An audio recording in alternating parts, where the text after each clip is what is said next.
Welcome to All Things Financial with Jack Driscoll. Welcome back again, everyone, to another edition of All Things Financial. We've been doing a series on business succession planning. I have a special guest with us today and the last couple shows, Dan Zugell. Dan, thanks for coming on the show. Oh, thanks for having me. I appreciate it. Dan's a Senior Vice President of Business Transition Advisors. And Dan, we've done a couple shows. I'd like you to maybe recap to catch anybody up who had not caught those other shows, what it is we're talking about here today. Oh, of course. We're talking today, as we were the last few weeks, about ESOPs, employee stock ownership plans. ESOPs are a form of business succession and exit strategy for a business owner. It happens to be a qualified retirement plan, just like a 401k, pension plan, profit sharing plan, covered under the same code sections as those type plans, but it has one investment, Jack, and that's the stock of the sponsoring company in which the selling shareholder sells his shares to. The government really likes ESOPs. I know I've talked about this a couple times, and I'll just briefly summarize. The government likes ESOPs because ESOPs get shares of the company in which they help build into the hands of the employees. They get to share the value of the business that they help build. And the government likes that because in theory that's less strain on the government safety net later on. And I often get asked, what's a typical candidate? Who considers an ESOP? What do they look like? Well, first of all, from a statistical standpoint, it's generally a business worth about $5 million of value because there's costs associated with installing an ESOP and maintaining an ESOP. So a business with about $1 million of earnings equates to about a $5 million business, I would say. About 20 or more employees and about $1 million of payroll. That's where the tax advantages generally start working for an ESOP. But the more real life ESOP candidate, like what do they look like? Well, I often use, and I've done throughout, Joe's Cement Company. Joe started a cement business with a wheelbarrow and a bag of Quikrete 20, 30, 40 years ago. Has grown a business, bought trucks, paid off trucks, bought buildings, bought competitors, and grown this business. Maybe put some money in some retirement plan, little savings here and there, maybe a fishing cabin somewhere, but almost plowed all their money back into this business. Maybe put a kid through college or two. But now's the time. Joe and Mary are 55, 60, 65 years old thinking, what am I going to do with this business? And I think it's great that Joe and Mary are considering doing something with their business, because we've had a conversation in the past about many business owners who do nothing and then suffer the consequences of what happens to their business after death of the creator and the founder of this company. And it doesn't bode well for the family. So pre-planning in any method makes sense. And we've talked about the different methods of selling an ESOP briefly, just highlight management buyouts. We have corporate redemption, where the company just uses the after-tax dollars they generate and buy the shares from the selling shareholder, and outright sales. You know, maybe you have a strategic buyer. Maybe you have a private equity buyer, which is a financial buyer, somebody that coming in and just offering a fair market value for the business and just wants to be there and run the business or acquire it and roll it up under the main company. But ESOP's the fourth kind of leg on that stool that, frankly, we don't hear as much about. And it is a more and more popular way of transferring a business, as we've talked about in the past, some of the federal legislation that's pending to increase ESOP ownership by employees and to increase employee wealth, as well as some Pennsylvania state legislation to increase employee ownership. So it is growing in popularity, although they've been around for 44 years. And so we're focusing the last couple programs on the ESOP aspect of it because it's least talked about. And an ESOP does have many advantages for the selling shareholder, the company, the community, and the employees. First of all, the selling shareholder finds a ready and willing buyer. The ESOP has mainly one investment, and that's the stock of the selling shareholder, stock of the sponsoring company, which is owned by the selling shareholder.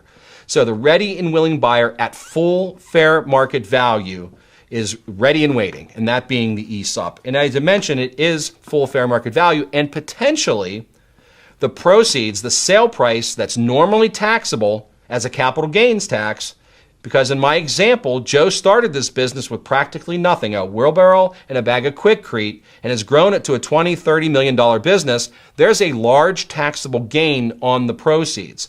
However, based on one of the oldest ESOP provisions, if an owner sells their stock to an ESOP, which the government encourages, the owner can potentially defer and eliminate the capital gains taxes that are normally due. Additionally, the business owner can stay involved in the business as long as they want to stay involved. Manager, they could be president and CEO, still be chair of the board, get salary, perks, benefits, health care, cars, clubs, the things that it's normally appropriate for a president and CEO of a company. And they get to retain their family legacy in the community, which is very important. So you're saying an owner could do this long before they expected to retire? Absolutely. In fact, it works best if the owner does stick around. Because often there's financing involved, and the seller wants to make sure that the financing paid off both to the bank, and if there's any seller financing, they want to make sure they get paid. So this, where an ESOP does not work, is if the owner generally wants out immediately. They want out tomorrow. I want to sell it, get a check, and move on. Well, an ESOP's probably not the best pick. I would encourage them to look at an outright buyer of some sort in that scenario. So they generally do want to stick around for a while. So many advantages to the seller, as you can tell. Now, to the employees, it's a tremendous advantage to the employees. Well, first of all, they're getting a beneficial interest in the company in which they work. They have, when they retire, die, become disabled, or even quit or get fired, they have a right to turn in their stock to the company, and the company must buy back the shares from them when they leave. That's a tremendous benefit. In fact, employees of ESOP companies earn, their retirement benefit, total benefit, is about 2.5 times those of employees in comparable companies that do not have an ESOP. Additionally, employees of ESOP-owned companies during the recent recession were 4 times less likely to be laid off than companies that do not have ESOPs. Wow. And ESOP companies grow their employee base 25% higher than non-ESOP companies. Yeah, because that's a huge benefit. Absolutely, it sure is. And so the employees really benefit. Now, the company benefits because one of the tax advantages we're going to pick up on when we get to where we left off last time, one of the advantages, the company, profits of the company are no longer subject to federal or state income tax. So the tax literally goes away. Can you say that again, Dan? I will say that one more time. I might not have said it clearly. To the extent a company is ESOP owned, and a lot of companies are tending to go 100% ESOP owned, to the extent, if structured properly, the profits of that company are no longer subject to federal or state income tax. Nobody pays tax. The selling shareholder doesn't pay tax, the company doesn't pay tax, and the ESOP doesn't pay tax because it's a qualified retirement plan, just like a 401k, who also does not pay income tax. Okay. And so the ESOP, nobody pays tax, and that is very good for the company when we're talking about the company advantages. Yes. And that's why one political part of the end of the political spectrum really likes ESOP. They figure, what's going to grow American businesses more than a company not paying income tax? Who's going to hire people? Who's going to buy buildings? Who's going to expand product base and reach and territories and things of that sort? And those are companies that are not paying tax. So it's tremendous for the company itself. Now, for the community, and this is a little talked about. We touched on it previously, right, but the community really benefits from an ESOP. When a outside buyer sometimes comes in, a competitor, a strategic buyer, a private equity firm, come into a company and buy a company from a small town, there's a very, very strong possibility that the key management of that company are probably let go because the acquirer has a CFO, the acquirer has a president. There's a good chance that a lot of folks are let go. There's also a good chance that they might just want a patent, and they may consolidate manufacturing facilities, and especially in some of the small towns, this employer might be one of the largest in town. When somebody comes in and shuts that certain division down, there might be a lot of jobs lost. And additional to, certain folks come in are lean and mean, there's a good chance the library's not getting that donation. There's a good chance that the Little League's not getting their shirts made anymore. Right. And a good chance that a lot of the community involvement kind of goes away. Plus, a lot of those employees that have gotten 4% raises for the last 40 years, there's a good chance they're no longer there and they're replaced with somebody else. So from the community they move fabric. the whole company. Sometimes they move the whole company and say, you can still have a job, but you got to move across the country. Right. And that's unfortunate. And ESOP solves that. So the community legacy and the contribution to the fabric of that community can remain intact. And the seller's name that's on the door can still walk around in that town proudly knowing they did right by their employees. So it works well for a lot of folks. We then talked about earlier that how an ESOP works. And the ESOP is created by the company. The bank lends money to the ESOP. The company uses that money to buy stock from the selling shareholder. The company then makes contributions to the ESOP, and the ESOP uses that money to pay off the bank loans. And then the employees are given shares, literally allocated, given shares through no out-of-pocket cost of their own over a period of 20 to 40 years. And that's to establish a long-term employee benefit plan that keeps employees there, keeps them working hard, and increases their retirement benefits. And then when those employees leave, as we mentioned, then the employees can cash out. When they retire, die, become disabled, they quit or get fired, and something called diversification, they have a right to turn in their stock and then get cash for their stock. And a company has an obligation to buy the stock back. Then the employees roll that money into IRAs, into individual IRAs, because it is qualified plan money. They can defer the tax even longer on that. Okay. And then we also talked about some of the tax advantages. One is the seller, we talked about this, the seller can indefinitely defer the capital gains. We've talked about that. If they invest the money properly, they do it within a certain time period, and there are certain products that are designed to facilitate this and make it very tax efficient. The company gets a dollar-for-dollar income tax deduction for every dollar sold to the ESOP. So a $10 million company gets sold, the company gets a corporate deduction of $10 million, which ironically becomes irrelevant if the next tax advantage is taken advantage of. We talked about if a company is 100% owned by an ESOP and becomes an S corporation ESOP, then the profits are no longer taxable. That makes the $10 million deduction we just talked about absolutely irrelevant. Wow. For as great of an advantage that is, it becomes irrelevant. Then there's some estate tax benefits that are available to an ESOP company. And this is exactly where we left off. We were talking about the company being tax-free. And some people often say to me, well, how exactly does that work? Like, why? How does that happen? Well, here's how that happens. Because the company is a pass-through entity, and an ESOP must be a C corporation or S corporation. So, but entities like LLCs, partnerships, S corporations, they are typically flow-through entities, which means the profits of the company are taxable, and it flows through the tax burden flows through to the owner of that S corporation or LLC. In our scenario that we're talking about today, the ESOP is the owner of the stock. As the owner of the stock being an ESOP, a qualified defined contribution retirement plan, it's not subject to federal state income tax. Therefore, the company does not need to declare distributions. I see. I know we're getting into the weeds a little bit here, but that's how business owners of pass-through entities pay their tax. They have a tax burden proportionate to their ownership. They file it on their own 1040, but then what they do is they take distributions. They take money out of the company, generally equal to the amount of tax they owe. They take the money out of the business and then personally write that check to the federal and state government to pay the taxes they owe. So the company loses that tax money because it has to leave the company to go to the selling shareholder so they can pay their income tax. When the ESOP owns the stock, no taxes due, therefore no money has to leave the company anymore to pay tax because nobody owes tax. Okay. And that money that stays at the corporate level is now used to pay off, and it's usually more than enough, to pay off the debt that's incurred to buy the stock in the first place. Wow.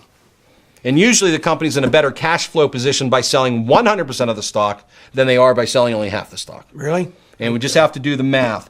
And that's where we left off. So we kind of picked up, finished off the tax benefits of the S corporation, and the fourth tax advantage is the estate planning advantages. Perfect. Now, we're going to talk about that later, maybe in another segment, about how we finance an ESOP. Okay. But in the financing package, there are some estate planning techniques, opportunities that can transfer massive amounts of current generation wealth into the hands of future generations with literally zero or little estate and gift tax consequence. Okay. So we'll address that at a different time.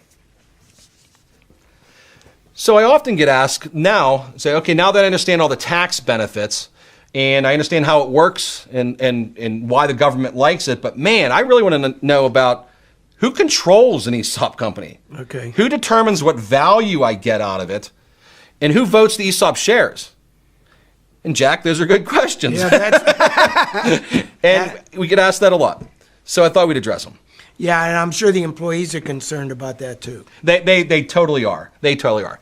So for who owns the shares technically? Yes, the ESOP does own the shares, but the ESOP's a qualified plan trust. There needs to be an individual who represents that ESOP trust. And that individual is called a trustee. So every ESOP has a trustee, and there's different types of trustees. For the transaction, when we're determining the sale and how much the stock's going to be worth, and we're determining the fair terms of the deal between the ESOP trust and the seller, because it is an arm's length transaction. Mm-hmm. It's a sale. The seller is selling shares, and they have to agree upon a price with the ESOP trust that is represented by a trustee. So for the actual transaction itself, generally an independent trustee, somebody unrelated to the company, is brought in to represent the ESOP and in effect representing the interest of the employees to make sure they didn't pay too much money for the shares of stock. Wow. Even though they're being given and allocated shares through no out-of-pocket cost, the Department of Labor still wants to make sure that they're getting the proper value. Okay. And they're not overpaying for the stock that's in the ESOP trust. And so, therefore, an independent trustee is advised on almost every ESOP transaction. And that ESOP trustee has several responsibilities. A, as I mentioned, make sure that the ESOP doesn't overpay for the stock. Mm-hmm. And then also represent to the Department of Labor, hey, I'm independent. I don't know this company. I'm representing the employees, and I can represent and sign off on the fact that they paid a fair price, okay, and the employer, didn't have their brother-in-law do the valuation, right, and that the terms of the agreement and the management incentive packages that might be out there, all part of the negotiated deal, mm-hmm, are all reasonable, and that the trustee can sign off on those that deal and say, hey, I'm okay with that. And so the ESOP trustee is voting and taking care of the transaction. Now, that's during the transaction. Sometime after the ESOP transaction, well, we're just back to running the company, and we're going to talk about control. The ESOP trustee is now maybe not that same independent trustee we were talking about before. Sometimes after the transaction, the company appoints maybe an internal trustee, maybe the CFO, the HR director, somebody that understands at least the basics of qualified plans. Okay. Now, this internal trustee may or may not be a directed trustee, whereas the independent trustee, as the name suggests, is independent to negotiate the terms of the deal and come to a negotiated price with the seller. An internal trustee who subsequently votes the stock is generally directed by the board of directors. Okay. So the board of directors directs the trustee how to vote the shares of stock in the everyday running of the business. That's not relegated to management or officers. The board decisions that are normally made are still made at the board level. The board simply informs the directed trustee to show up at the board meeting and vote the way the board instructs that directed trustee to vote, unless the board instructs that trustee to do something that's clearly negative to the employees or illegal, okay, which unfortunately we've seen. Wow. So the trustee has to be smart enough and understand enough that this is not in the best interest of the employees and it doesn't smell right, and therefore I either resign or I vote against it, but otherwise they can only vote as directed by the Board of Trustees. Okay. So that's who votes the shares of stock, and that's even if the ESOP owns 100%. So now the question comes, well, then who controls the board? If the board controls the directed trustee, then who controls the board? Is that the trustee? Is that my employees? Are they all voting? And the answer is the board pre-ESOP is very often the board post-ESOP with a few caveats. So the selling shareholder can still be on the board, still be the chairperson of the board, as well as the other board members. The caveat is many times in the current ESOP environment, it may be important to have some independent board member. Okay. But that doesn't mean they have to be anti-Joe Cement Company. It could be a friendly competitor. It could be somebody from church or the club that understands business, that can actually contribute to the business. Okay. And the reason we want one or more independent board members in a minority, doesn't have to be majority. So mom and pop and kid and key managers that are on the board now still have the voting controlling interest. However, they do need some representation of a minority board member, particularly on issues of compensation. And so, the board just continues to run the business, directs the trustee how to vote unless it's illegal, and the board continues to run the board until the board doesn't want to be on the board anymore. Okay. And then the board says, I choose not to be on the board anymore. And one more duty, and the employees do not have actual votes. The employees have a beneficial interest in this trust, not voting rights. They're not actual employees. Because you notice in the control side of things, I didn't talk about the employees voting. They do not have a voting interest. They just have a right to the value of the stock that's in the trust being managed and voted for by the trustee on their behalf. Okay. And the trustee also is in charge of making sure they get a fair market valuation and representing to the trustee, representing to the Department of Labor that it was a fair value and the employees did not overpay. And that trustee, with the help of their valuation firm, negotiates with the shareholder for a sales price, and then the deal is finished. So a professional valuation has to be done in that process? Yes, it has to be done up front, and part of the ongoing costs of an ESOP is an annual valuation. So we have to know what the employees are owed should they leave in any given year. Okay, that's a good point. So that's done every year. It's one of the ongoing expenses, which is why we require a certain level of size of a company to be able to absorb those fixed costs. I see.